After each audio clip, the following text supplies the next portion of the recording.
Hello, so I recently came across this really interesting piece of code that I wanted to discuss, not only because it's a bit complicated and I wanted to keep a record of it for myself, but also because others can get help from it. Because it is very counterintuitive, this sort of methods.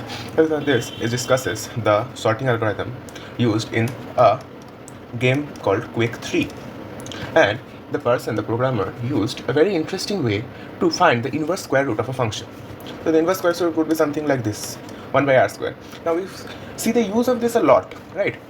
Any places that we use vectors, etc., we need to standardize the vectors, and that would be by 1 by root over of x square plus y square plus z square, things like this.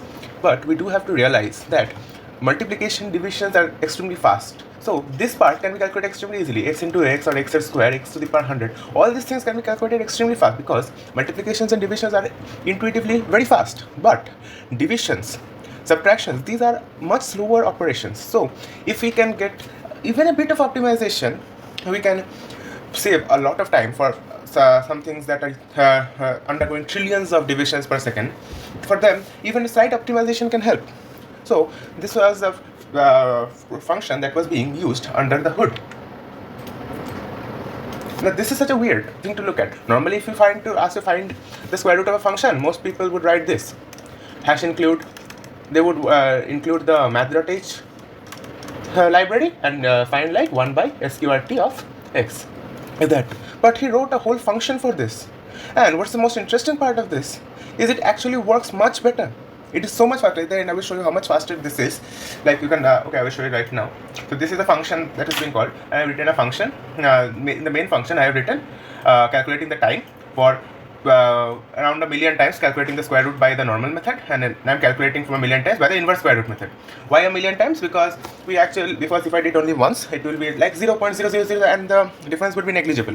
There would be no noticeable change observable. So just so that we can observe, we are doing this 1,000,000 times, 10,000,000 times, so that we can observe the changes in time. And it is actually so fascinating. Let's run this and input a number. Let's, for example, take a small number. Let's say 100. So the square root of 100 is 10. So in the inverse square root would be 0.1. So see, for this is almost 4 times faster, and it is up to a 0.0003% accuracy. Like.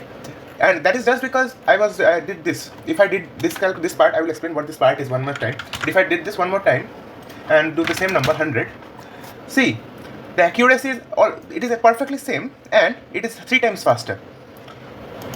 Let's take a much larger number. Let's say I'll take this number. See, by this method, even then it is 3 times faster. Now if you want to sacrifice a bit of accuracy, we can still do this, and it becomes even more faster. Let's say I did a calculation of this. This is up to 0.002% accurate, but it's 4 times faster. Now in the game they did, in fact they did only once.